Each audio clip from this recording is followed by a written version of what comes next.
Hello and a wonderful day, ladies and gentlemen. Technology is today a little bit small, so maybe if you want to move a little bit more to the front, you can actually, we have some free seats here available as well, and you from the side, because the monitor is not so big. Yeah? So we spend a few minutes here together now, and we travel into the future. And we're going to learn about new technology and how this will change your lives, and how it will change the lives of your maybe clients if you work in technology business, and what this means for Russia as well. We'll talk about all these things, and I brought some of the new technologies here with me today, so we can try it out later on stage, okay? So and we do this like in a school class. So if you have a question, you say like, Nick, I have a question, can I say something? So, and apart from this, I have a lot of videos to show. So that's why I'm saying, you know, you have to come on stage and see what's going on the monitor. So let's start. Can I have the sound back? I'm waking up.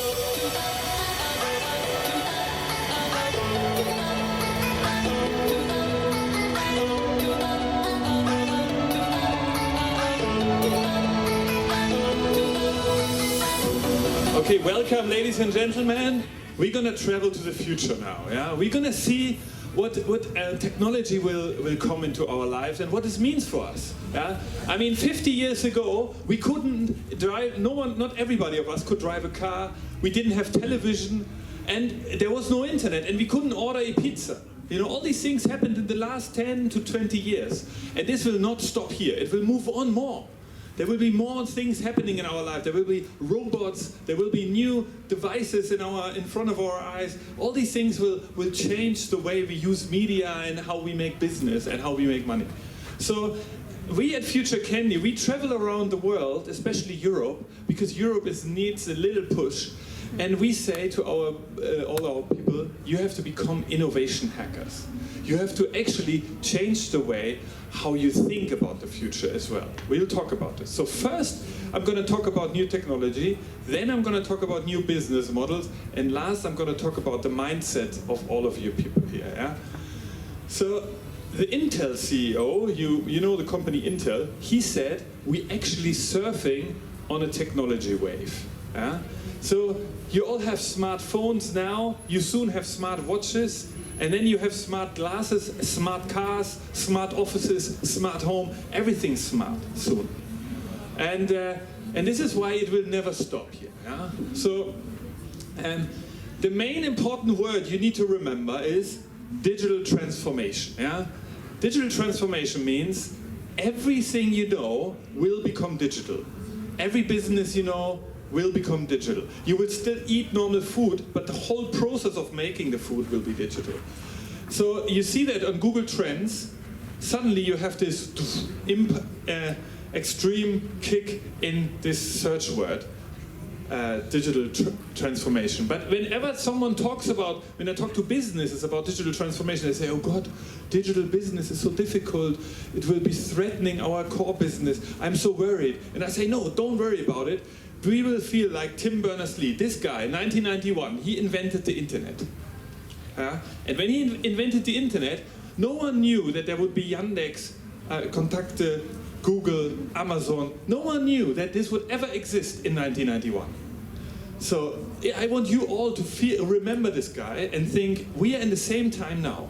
We'll know there will be new technologies, new ways to make money, and we don't know yet which one it will be. So it will be the same situation like 1991. Today is the same time, and we'll have different technology in our lives. We just don't know which one it will be. So let's start with technology. First of all, it will be normal for us to wear a smartphone in the face, yeah? But it will actually be a glass. Yeah? And you can see your personal calendar. And you can see Klitschko's boxing program. You can have fitness in the morning. It still looks a little bit like a prototype, fair enough. But you can see the volcanic history of Russia. Yeah? You can see where volcanoes were. And you can then also play some computer games on the table in the kitchen. And in the dad here of the house, yeah, the father, he has to make breakfast for his children. But he can see the smartwatch data on his glasses and then decide that do they get carbohydrates or proteins for breakfast. Yeah? So he can choose which is the right breakfast. The dad, when he goes to work, he will use a hologram. So he will be connected with the cloud to his colleagues. He's actually sitting at a desk at home. And then he can go e-commerce shopping. He will have holograms of all stuff he wants to buy. And now look at this. He even calls an architect for the house. The architect brings new furniture virtually to the house. You see? And you immediately can see there's virtual furniture now. And then this woman says, no, sorry, I want to change it actually. It should be a little bit shorter. And then the architect says, okay, no problem. Here we can have a contract, just sign it. So this is how the future will be. Yeah? No more paper, no more fax. No more I send you a post. So you're thinking, hologram, did he just say that? Is he crazy? No, there's a small company called Microsoft. It became the third or fourth valuable company in the world, and they are building a technology. You see this guy with the glass. It's also a hologram technology. It's called HoloLens. We have this technology at Future Candy. And imagine you are like a technician. You're drawing this motorbike. Huh? And this motorbike, then, you could connect the real world and the virtual world together. So this will be holograms and real world together. And then when you have a phone call, the colleague of you or the client is flying through you while you just walk somewhere. And when you're at home and you have this technology and you're watching a football game and you need to go to the refrigerator to get a beer, you can use this hologram technology too. This is how it looks. All I need to say is follow me. Now wherever I go in my house, my entertainment tags along.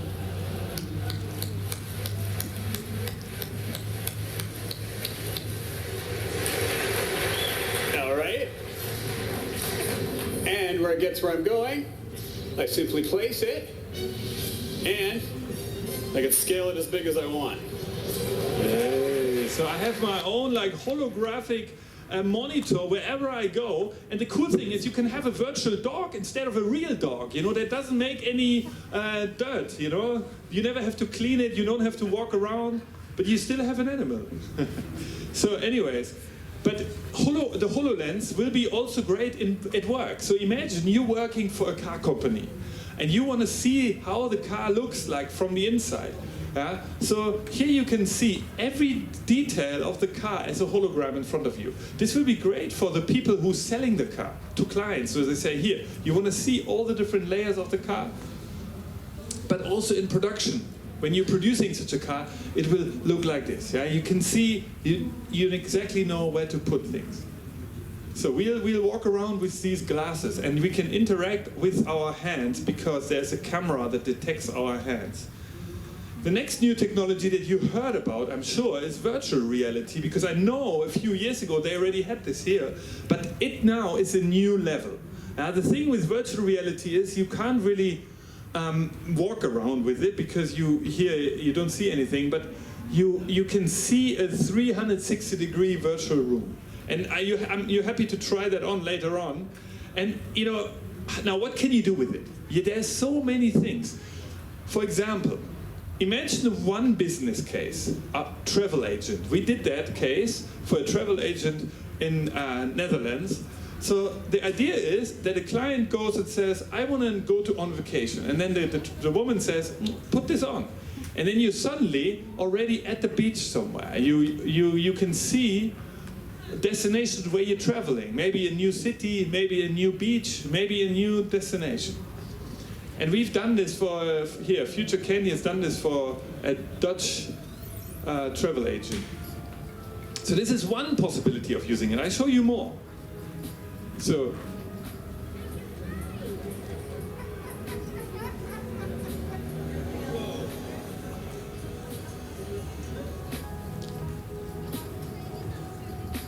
there was one shot where you were in the tour bus and you go... So the business hypothesis is, when you wear this glass and you're at a travel agent, you actually spend more money on your vacation because you're thinking, wow, I want to go to this beach in Thailand instead of Mallorca. Or imagine another situation. So you go to a cinema in the future, maybe with your friends and family. there's no screen in the front. You're all wearing glasses like this, and you're going to be one of the main characters in the movie. You're going to be the superstar, okay? It looks like this. Wow. Please attach the Samsung Galaxy S6 into the Gear VR now. Whoa. Hello. Welcome to the Virtual Avengers Tower.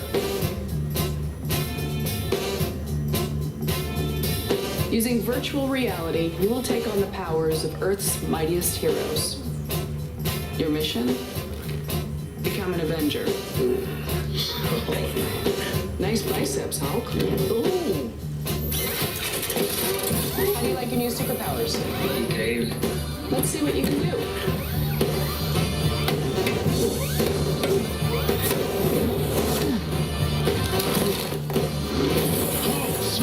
Yeah, so basically you have superpowers suddenly, and you can destroy everything what you want. So we don't know, maybe when we go to cinema, it will be completely new experience for us suddenly, yeah? So wait for this, yeah? And, but also there's a business case. So imagine the following situation, maybe you're working for a company that has a big production facility, and they want to take their clients into their production facility. So maybe they have a little booth, you see it here. So this is a production company, and here you see they're taking their clients into the factory, even though the clients are somewhere else. So they show them, they say, listen, look at our cool production here, look at our cool production there, look at all these cool new things. And they don't show them a catalog, no pictures, no paper, real cool video, virtual reality experience. Even for business, this can be interesting. But imagine you go shopping in the future. So e-commerce, yeah? So you're surfing internet, and then you like a product. You like this bag, Louis Vuitton bag, yeah? So you want to buy it, or you're interested in it. So you click on it, and then they ask you, do you have such a glass? And then you say yes.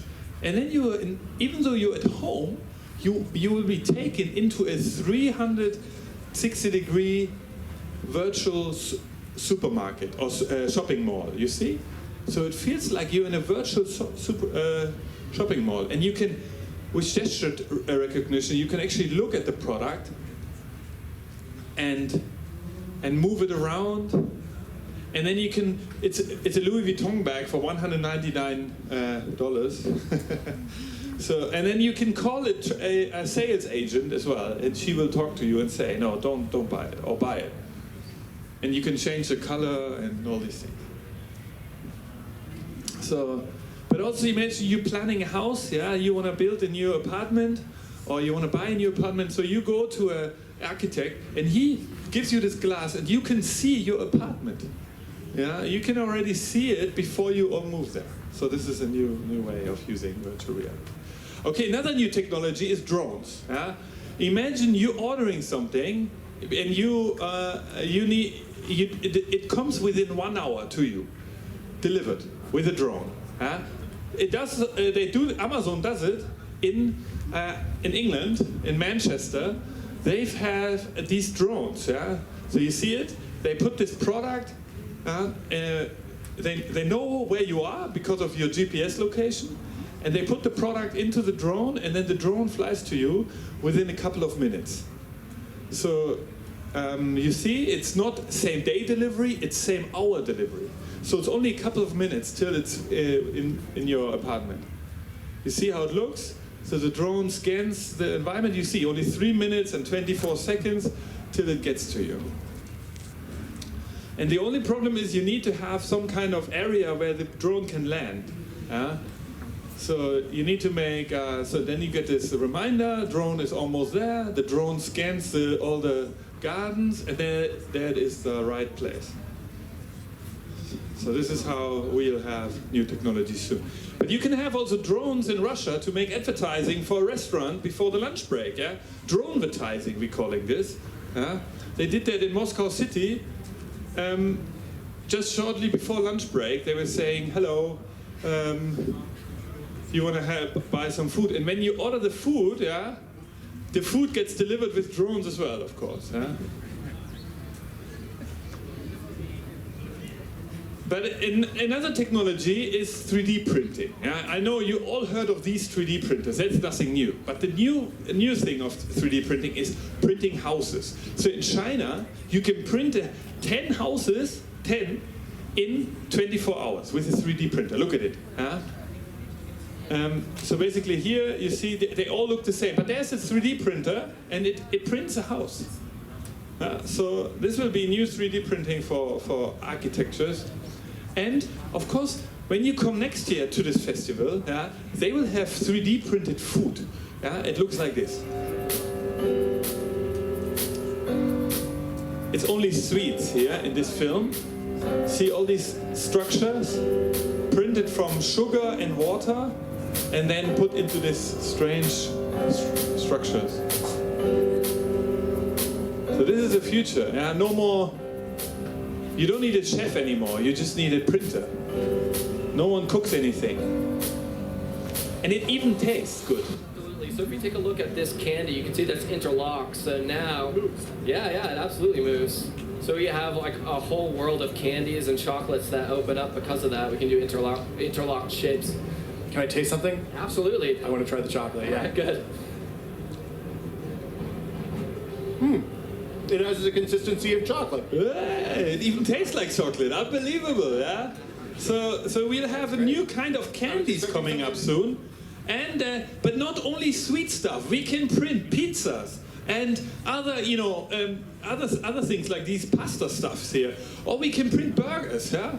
Or we can print Michelin chef style, really cool design food. Yeah? So we don't need a cook anymore. The cook is just sitting there looking at the food, printed. Yeah? So this is the future. So if you're thinking molecular kitchen is the future, that's 80s. This is the future. Yeah?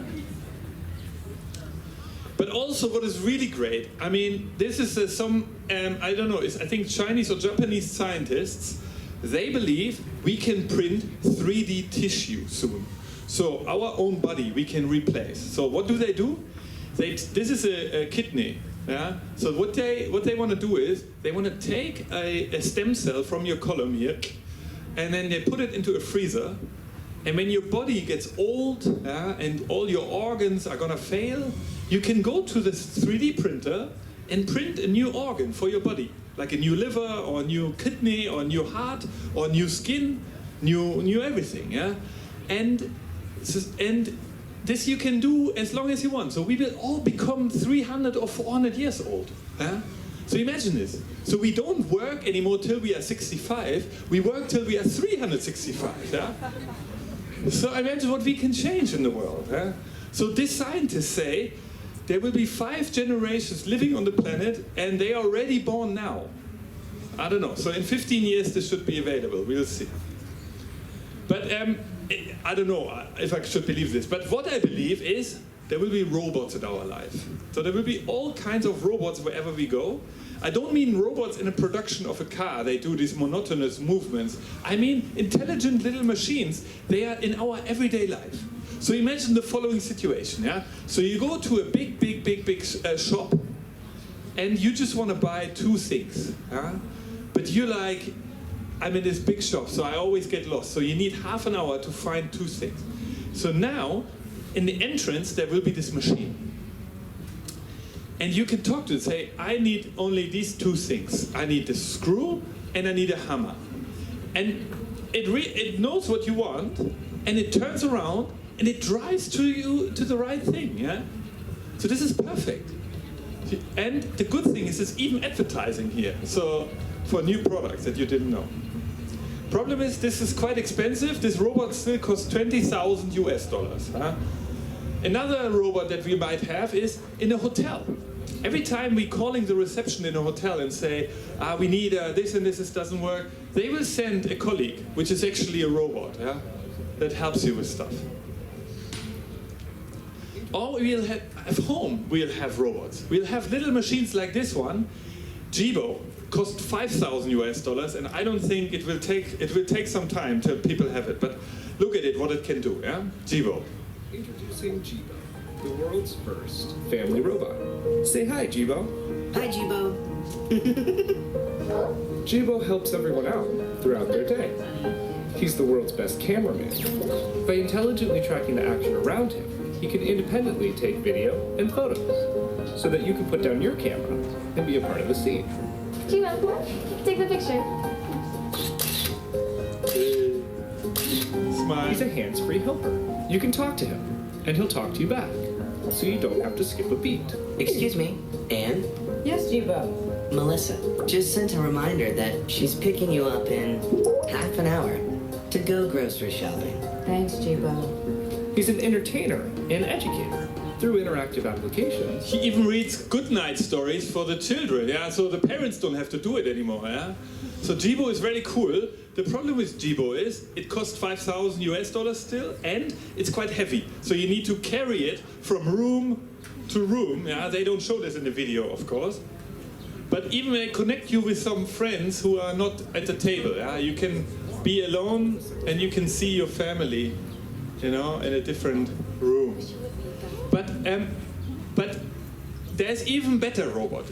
It's called Maya. Maya is standing here, but Maya costs $15,000. Yeah, I tell you why I talk about this money in a second. But Maya can not only you can't just talk to Maya, but Maya also looks at you while you're sleeping, and it detects your sleep. Yeah? So it's protecting you all the time, and you will see Maya. Good morning, Thomas. Time to get up. Good morning. It seems like you had a good night's sleep. 8 full hours and a good resting heart rate. Thank you. Your meeting with Jane is at 9:30. I put the coffee on. She can interface with household devices. And now look. And she's also a personal stylist. What do you think? Why don't you try the blue tie with it? Personal stylist. She's your world-class office assistant. She sits using in an artificial meeting? intelligence algorithms to analyze data quickly and efficiently. We plan to run a marketing campaign on the Upper East Side of New York. What do you think about that neighborhood? This neighborhood has a very promising outlook for this campaign, with 25,000 housing units. Also, 82% of people living there have a college degree. I think that's the right one for us. Sorry to interrupt, guys. Thomas has a lunch date with Chloe in 15 minutes. She just posted a bunch of photos on Facebook about her trip to New York. Thank you. So you can have small talk material. Ah, you went, you know? And now look. I just sent the meeting notes to you and Thomas. As well as your support when you're at your most creative. Hey, I ordered those paints that you asked for. Also, for lunch, I ordered you some falafel from your favorite restaurant. So Maya knows when she is hungry and orders the right food, so the food is there when she wants to eat, you know? So Maya knows everything about your life. It detects data and stuff like this. So it's really cool, but Maya is still a prototype and it's very expensive. And the only company that has done it right at the moment for me, it's Amazon. You must have heard of them. Amazon has brought out Echo and they renamed Amazon Alexa. It's also a robot like Maya, but it's a little bit more simple. It doesn't have a display, but you can talk to it. And it detects all kinds of data. It learns about you. And the great thing is, it costs only $250 and has been sold 4 million times already. So it's a success story. And we have Alexa here with us, yeah? And we can talk to Alexa. Alexa, how are you? I'm fine, thanks. Alexa, I need toilet paper.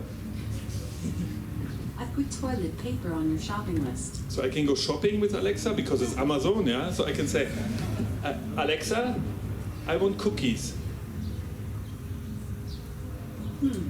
I'm not sure what you meant by that question. Okay, I have to speak American English, I understand. Alexa, I need cookies. I put cookies on your shopping list. So I can go shopping with it, yeah? And maybe I forget the pasta sauce. I can say, Alexa, I need pasta sauce. Okay, it's Alexa, pasta sauce. Okay, it doesn't understand me. So I do another exercise, yeah? I do another exercise. I can ask questions about the world. I want to learn about the world. So for example, as you are all really interested in science, I can ask, how much does the world weigh? Yeah, the entire world. How heavy is the world? The planet Earth. Alexa, how much does the world weigh? Earth's mass is 13 septillion 199 sextillion 999 quintillion 999 999 trillion 999 563,792,384 pounds, 5 septillion 970 sextillion 281,018,368 kilograms. Okay, see, now we know exactly, yeah? But it knows a lot about how heavy the world is. I don't know how much it knows about Russia. Let's ask. Alexa, what is Russia? Russia, also officially known as the Russian Federation, is a sovereign state in northern Eurasia. Okay, that's not so much information. So it knows a lot about the Earth, but not so much about Russia. Anyways, but what is also great, I can get it to play music. I can say, Alexa, play a sample of Coldplay. Playing samples by Coldplay. Adventure of a lifetime.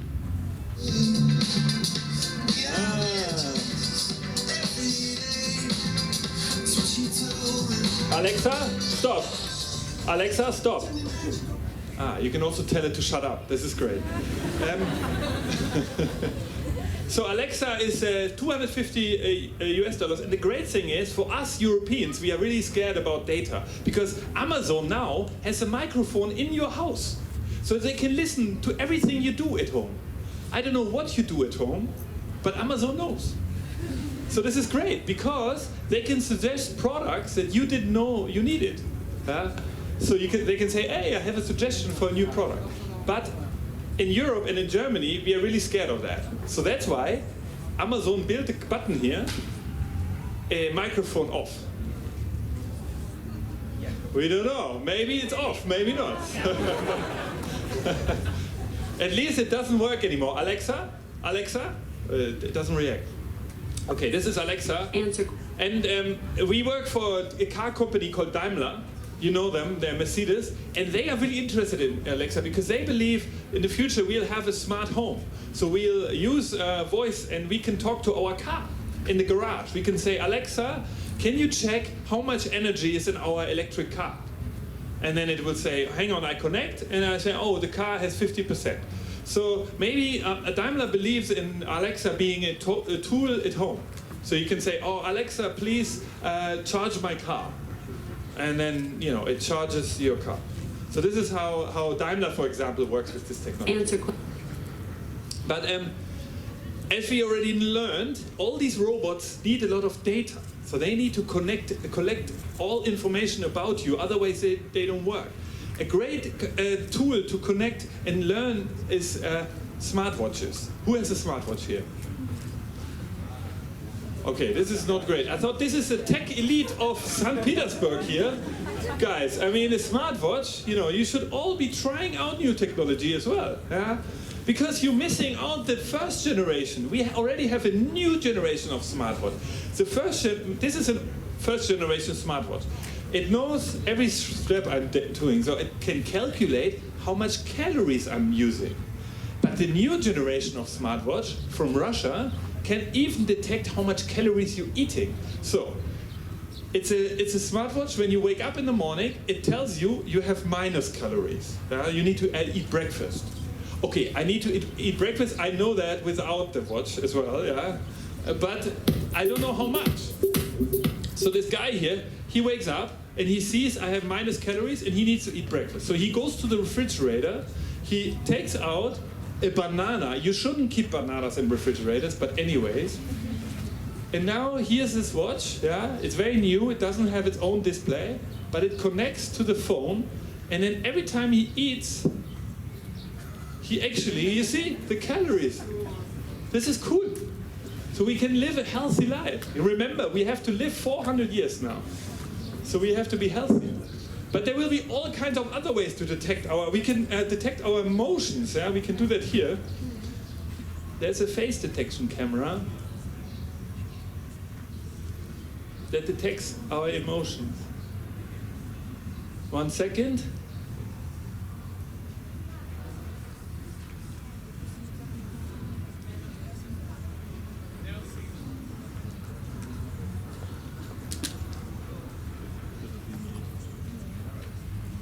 Okay, 1 second, hang on.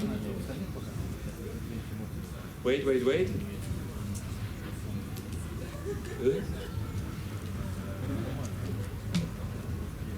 Does it not move to the other monitor?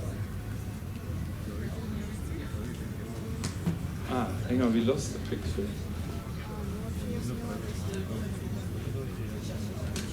Does it come?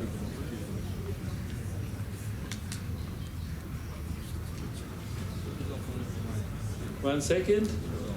Ah.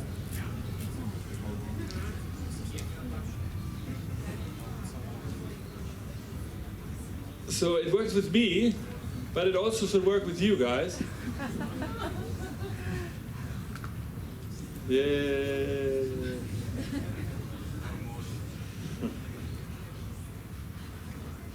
Okay, so mood detection works already, yeah? So let's...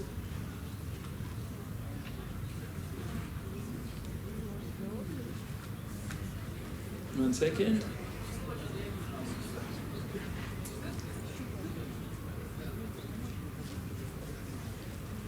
Ah, it's already there? No. I don't know why the...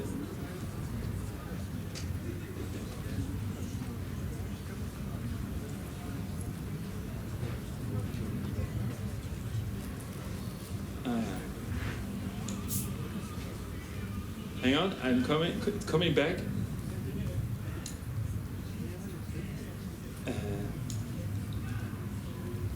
Where is it gone? Ah, here. Okay, sorry. There we are. So now the next topic, okay? So now we learned about new technology, okay? So now we need to learn why this is important for you in your life and for businesses. Because businesses change, yeah? And this is, you are all professionals, you want to learn how you can make money.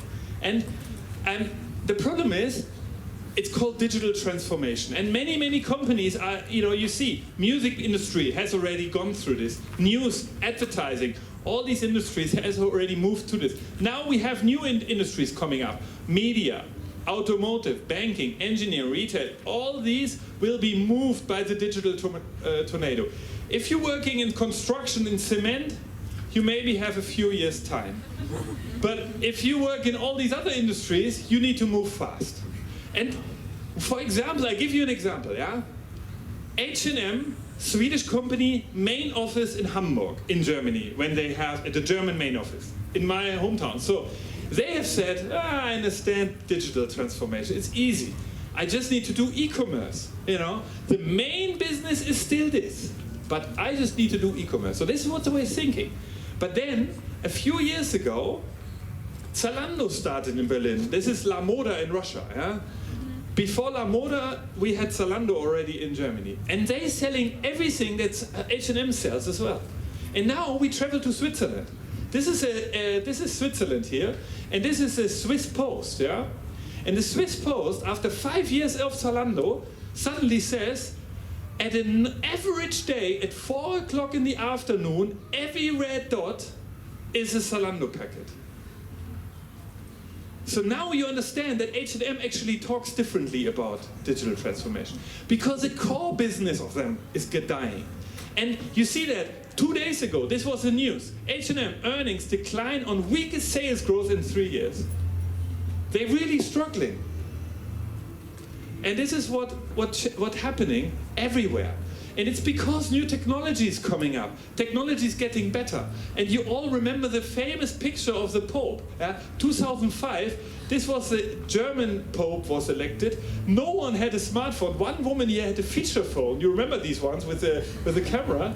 Okay, don't tell me you still have them as well. But then, 2013, the Argentinian Pope was elected, and you see everyone. This was before the iPhone. This was 6 years after iPhone. And then you maybe remember there was video rental shops, but they disappeared. 1 year, and they all gone because of Netflix and so on. So what industries will be transformed next? I give you some examples now. For example, the health industry. So soon, we'll have a little sticker on our skin here that measures our body. It measures how much we eat, how hot our body is, how much water we drink, and it sends every time a message to our phone. So we can check our bodies like our emails. And when something is wrong, we just go to these health robots 24 hours a day. We can connect to a doctor somewhere. He will look at all our data and say, you should go, that's serious or not. So this is how the health industry still looks today, and this is how the health industry will look soon. Yeah? And now let's look at the car industry. Yeah? We're working for Daimler, as I told you. They, of course, know about the self-driving car from Google. Yeah? You all know about the self-driving car. It doesn't have a steering wheel. It doesn't have pedals. You don't need a driving license. Children can drive a car like this. Yeah? Everybody, because you don't drive. It's just a computer driving you. So what does it mean for car manufacturers? Yeah? Maybe we don't own cars anymore. Maybe we'll just get one. It will just drive. We just take a smartphone and get a car, like a taxi. We can do other things while we're driving. We can actually work on the way to work. And it will be a little bit scary for some of us. Oh, there's cars coming! Oh, there's cars! Bill, just put me back for me to control it. Oh, dear Jesus, I could never. Oh. So some of us need to get used to this, okay, admittedly, but it will be better because machines don't make mistakes, cars make mistakes. Can you believe in Germany every year 5,000 people die because of car accidents? Every day around the world, every day, a Boeing 747 is dying because of car accidents. So 400 people around the world every day die because of car accidents. And this is an airplane crash every day. So I don't know, so this is why we need computers to make the world safer. And Daimler has built such a car. Yeah? Look at it. This is a new future car. The driver of the car is actually sitting in the back. He doesn't sit in the front. And now, this is a problem. This is digital transformation. The CEO of Daimler, he has to go to all his colleagues and say, listen guys, we make money with different ways. We make money with content. The driver sits in the back. Around him are all kinds of monitors. And now there can be content. There can be a TV advertising. There can be TV shows. So while you're sitting there, you can actually watch programs. You pay for it. You say, okay, I pay €2 for this. I pay €2 for this. I pay for them. And actually, Daimler will make money by selling advertising and not by selling cars. This is one way how they're thinking about it. And when we come to St. Petersburg in a few years, this is how it will look.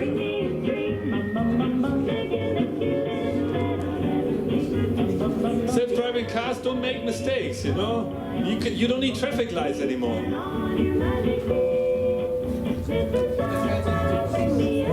Okay, it's already like this in St. Petersburg, I know, sorry.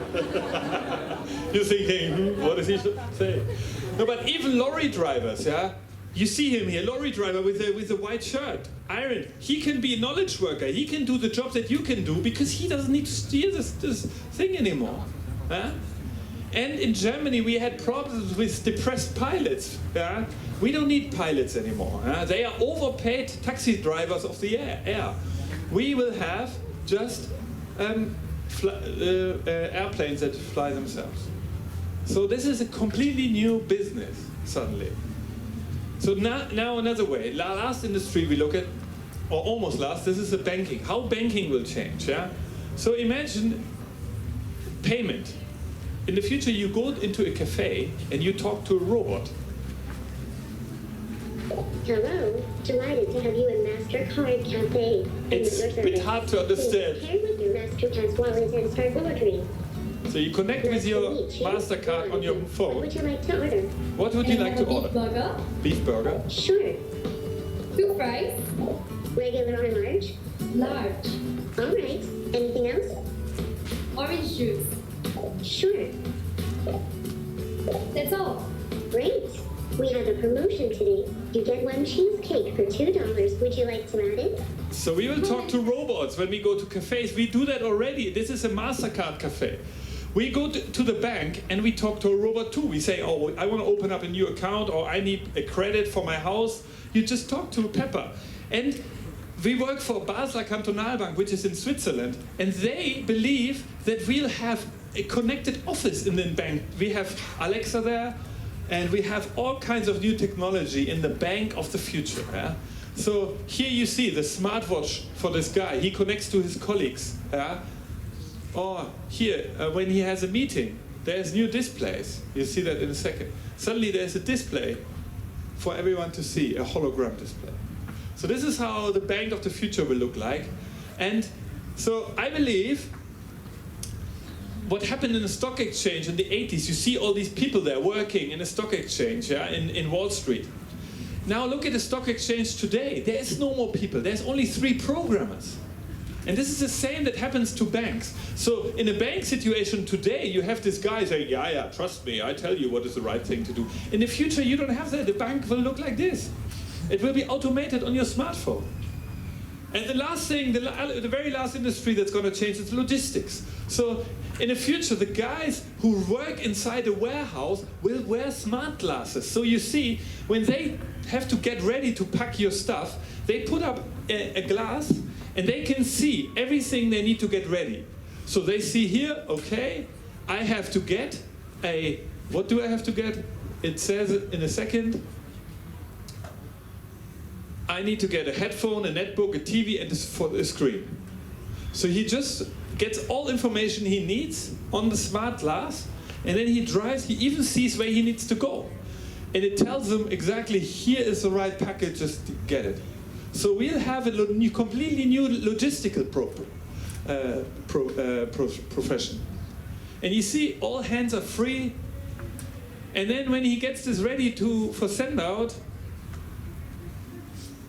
he gives it to his colleague, and his colleague also wears new technology. So 1 second.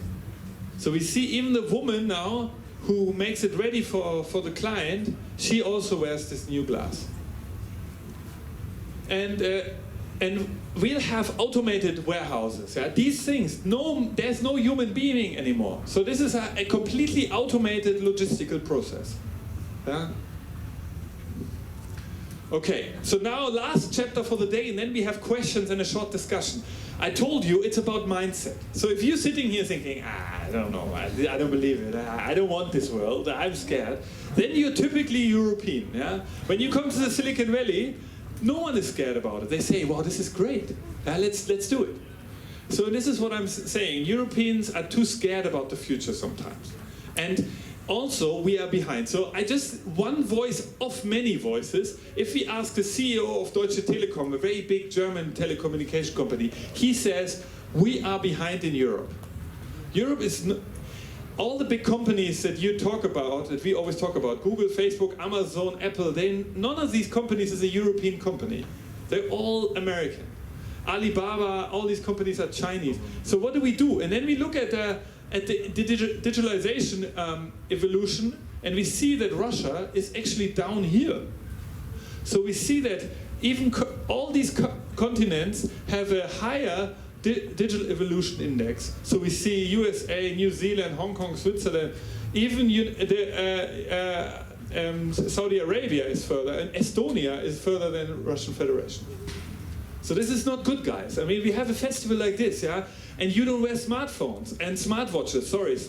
So what's going on? You have to invest in this new technology yourself. So this is about mindset. And what does it mean? And now we come back to the beginning of my presentation. I want you all to become a hacker. A hacker means not hacking into other computer and stealing data, but I mean hacking your mindset. Because the problem is when I talk to business people about innovation, they always give me this explanation. They say, we have to be really careful with technology. We first analyze a lot. Yeah? We have this process. So we take all the different ideas and technologies and we analyze a long time. We decide, is it the right business? Does it actually fit to us? Do we have any problems executing it? And if everything goes right, we maybe do it. From all these ideas, maybe one exists. Sounds right, it's bullshit. Yeah? When you do it something like this, the Yota phone comes out with this. Yeah? This was one of the worst technology innovations.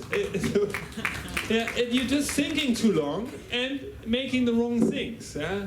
while you need years to produce it, Samsung already makes 2 or 3 different generations. And now we look to the Silicon Valley. The Silicon Valley has a lot of new methodologies, so mindset things developed in the last 20 years about digital business. So for example, instead of a long process, they have made these short circles, the lean startup model. So you start with an idea, you try it, and you test it, and you improve it. And the other idea is the design thinking process. 5 equally important steps. We can talk about it later if you want. I don't want to dwell on it too much. I just want to give you one important picture to take away. The Silicon Valley fundamentally thinks differently about the future because of this picture. When I come to Stanford University, the heart of the Silicon Valley, on the campus they have this poster. It says, nothing is a mistake, there's no win, there's no fail, there's only make. There's trying things. Trying out business. And I give you an example how you can do that. You have to hack your way into this. Yeah? So what do I mean with this? So imagine the following situation. Imagine you have an idea. You go around the GEEK picnic today and you listen to speeches and you go home and you think, I have an idea. Then you go to your friends or your colleagues and say, I have an idea. And then your colleagues say, no, I don't know. Then you don't know. It's like it's conflict. So what do? You think, fuck, I leave it. Or you think, I hack it. The same situation happened 15 years ago with 2 guys in Los Angeles. They had big feet, and every time they walked inside the shoe shop, they said, no, in your size, sorry, we don't have anything. So they said, my God, can't we order shoes online? Yeah? So 15 years ago, the internet was still slow. Many people said, no, honestly, online shoes, no, people want to try them on before they buy them, don't think about it. So they had this idea, yeah, it could work, and other people said, no, it can't work.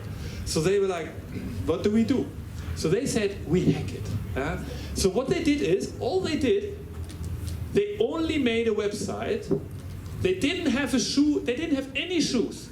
They only had a website. But they said, we are the world's largest shoe store. Even though they didn't have any shoes. What did they do? They drove around with a car to all the shoe shops in Los Angeles, took pictures from all the shoes, and they put them on the website. And every time someone ordered the shoes online, they drove to the shoe shop, they bought them, and they sent them. Yeah, this way they didn't make any money, of course, but they didn't lose any money either. And they could test, does it work or not? And this is the right way of making things, yeah? Because you can lose so much energy in discussing, being European, being scared, thinking about the problems, and maybe worrying, data protection, all these things that Europeans do all the time. So that's why the Silicon Valley leads the way, because they often just make more things. And this is what I mean, like move the marketing to the first thing. Just say, we can do this actually, even though you can't. This is what I wanted to leave you with as a little note. So become a hacker, a business hacker, and a mindset hacker. And also, you at the GEEK picnic, if you go home today, you have to decide that you want to be a digital hero. It's management commitment. So if I ask you next time, do you have a smartwatch? You say, yeah, of course we have a smartwatch. We have everything that's digital. We are the digital heroes. And I even have a smart glass. And I have a smart car and smart home. Because I'm leading the way for this world. Because you already made the ticket here. You came here on a weekend. Instead of drinking beer with your friends or doing sports or something else. You're listening to someone like me. So now go the next step. Management commitment for your own life. And this is called eat your own dog food. So in Silicon Valley, when you have a business idea, for example, people will ask you, and would you actually use this as well?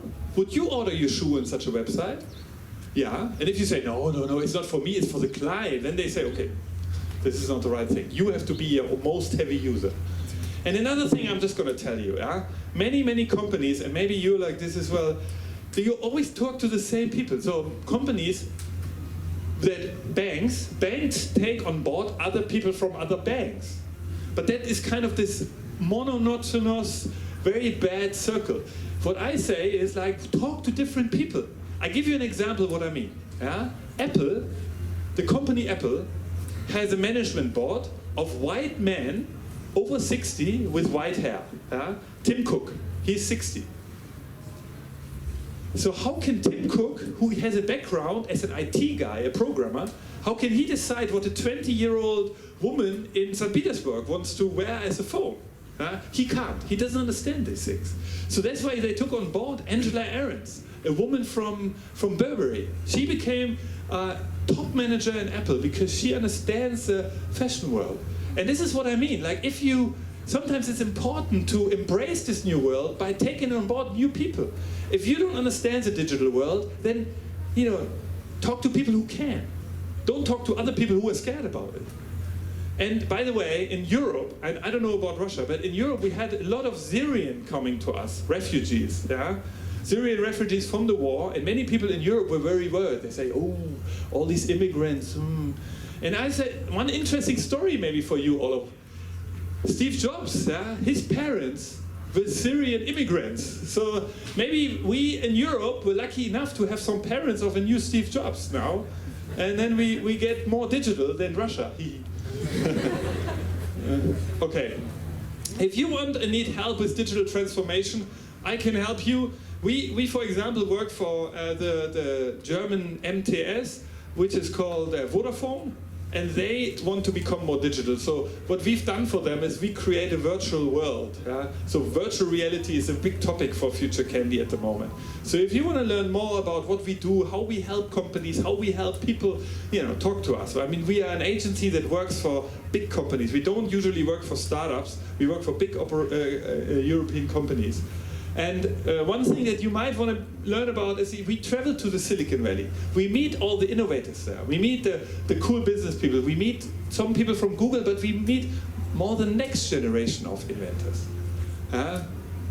By the way, big Russian societies living in Silicon Valley too. And one product we sell to many clients is a tech flat rate. So our clients get every month all these gadgets to try. They get a box, a glossy box for gadgets. So they get these gadgets, they try it out, they send it back, they get a new gadgets. So they are in touch with the future. So this is what we do. So if you're interested in this, talk to me. So I hope you enjoyed this little presentation into the future. And great that so many people joined later. Maybe I can have a little sum up for the ones here standing on the side who haven't seen all of it. Now we have some time for questions, I think. We have 5 minutes for questions. That's super.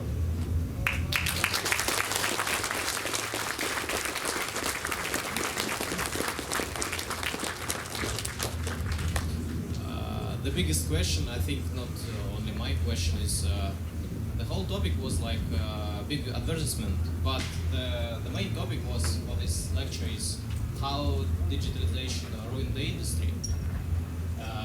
We don't hear any word about that. Yeah, we did. I talked about Daimler and the self-driving car, and I said that they are thinking about that. I mean, that was one big example. I said it in a small sentence. I said that in the future, for example, Daimler, they will not sell cars anymore, at least not so many anymore, because no one owns cars. Cars will be on the street, and you can just call it like an automated taxi, and that means one car will be used by 20 people in one day. So this means we'll have an extreme less amount of cars. So this is destroying businesses. I talked about the future of health industry and said the pharma industry looks like this now, but it will be big data. Banks, I said to the you remember the guys, I said to them, we'll lose a lot of people in banks. So the next question about what these people will do after the whole automatization. Typical European question. Yeah. Worrying about, yeah, it's true. Give you 2 examples. Facebook created 100,000 jobs in Russia. Not because, and Contact as well. Not because there's so many people working for Facebook, but because there's social media industry now. Maybe a lot of people here working in the social media advertising industry. So there will be new jobs created. And you're right, we'll work less. 100 years ago, we used to work 80 hours every week. Now we work 40 hours, and maybe in the future we work 20 hours. Good point. Hi. In the beginning of your lecture, you were talking about visual devices. And what about visual disabled people? How will they use Google Glasses? Absolutely, yeah, it's a good point. If you have, for example, it's not for every. I mean, it can't work for everyone. That's true. But I mean, bicycles are not for everyone. I mean, there's like it's a question. Yeah, I agree. But when you have, for example, when you have a glass like a normal glass, then you can put Google Glass on your glass, so it works. Like, yeah, exactly. So that's okay. Hi. So you told us that now there are a lot of new technologies, Kickstarter. So how do we identify the good ones? What should we try? For example, you are using the watch, and do you benefit from it? How do you? In the beginning of my speech, I was talking about this technology wave. Good question, by the way. By the way, all great questions here. Yeah? I can't give you the answer to this. I believe the people who invent this technology, they always believe it solves a problem in your life. So a smartwatch will be good because you know how much calories you use. Maybe it's not interesting for you, but maybe it will be one group of people using this technology, another group of people using this. It will not be like everyone using everything, you know. It will be very fragmented. Okay. Nowadays, gadgets are very intimate and very close to us, and in the future they will be even more. I guess there is a threat that the companies who sell them to people could want to control you. Yeah. What do you think about this threat? Absolutely, I agree. I mean, it's funny, you see, like Europeans always ask varying questions about, but it's good, great question. I agree. I mean, for example, imagine in the future we can have little robots, very micro cells, that clean our body from within. But imagine they can be reprogrammed to become a virus. So suddenly, instead of cleaning your body, they kill your body. So, or even so, a car that is self-driving can be hacked and drives into a car accident. So that's what you mean, yeah? About the privacy of data and about the companies which can direct you to where they want. Ah, okay. It's a problem, but I mean, I always say the following answer to this, yeah? You can't have a seatbelt before the car. You're right. I mean, let's first, these companies make these products, let's buy them, use them, and maybe the companies put us in one direction, and then we have a new discussion and say, this is not okay, let's change the law, let's make something. But you can't make a law before. You have to first create this technology, and sometimes, I give you an answer, there's also social innovation. For example, maybe you noticed that I've been talking for 1 hour and there's no phone ringing here. Yeah? So social innovation sometimes suppresses smartphone. 2 years ago, there would be smartphones like, and there would be people ringing on the phone everywhere here. But now it's normal that people put their smartphone on silent. Yeah? Social innovation has suppressed technology. Yeah? Technology has become less important now again. So sometimes technology comes into our life and then we press it down again. So it can also be like this. Друзья, к сожалению, время поджимает, поэтому последний вопрос. Last question. Okay.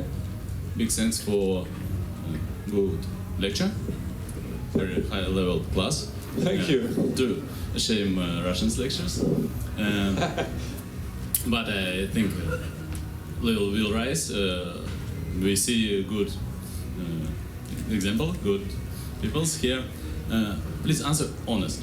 Yes. Do you take vacation from technologies? A good point. Yeah, great question again. I founded this company and I haven't taken enough vacation from it, but I should do. And now the big question, the big answer to this: you all can make money with digital detox. So it will be normal, as he said, that we'll go on a vacation where we don't use smartphone, we don't have Wi-Fi. We'll select hotels, and the hotels will say no Wi-Fi. You say, oh, let's go there. No Wi-Fi. Ah. You will make money with digital detox when you offer this or you pay extra for this. Yeah, so digital detox will be an interesting point for. There will be Starbucks without Wi-Fi, like in airplane. It will be no connection for phone, no nothing. You'll be like, finally. Друзья, я предлагаю поаплодировать Нику. Thank you. Thank you very much. And thank you very much. So I'm going to be here a few more minutes. So if you want to talk to me or try some of the glasses, you are very welcome to do that. Yeah, thank you very much. Да, спасибо, Ник, что так живенько и интересно начал нашу образовательную программу. Я рад вас еще раз видеть. Открывает нашу сегодняшнюю образовательную программу Ник Зонеманн, популярный футурист, научно-технический евангелист, визионер, основатель агентства трендов будущего Candy, с темой «Следующий этап развития технологий. Как диджитализация разрушает индустрию». Я просто сейчас продублирую, да, Ник Sohnemann, popular futurist, scientific and technology evangelist, visionary, and found the agency of Future Trends, Future Candy. The next technology wave, how digitalization disrupts industries. Встречаем. Yay! Thank you very much.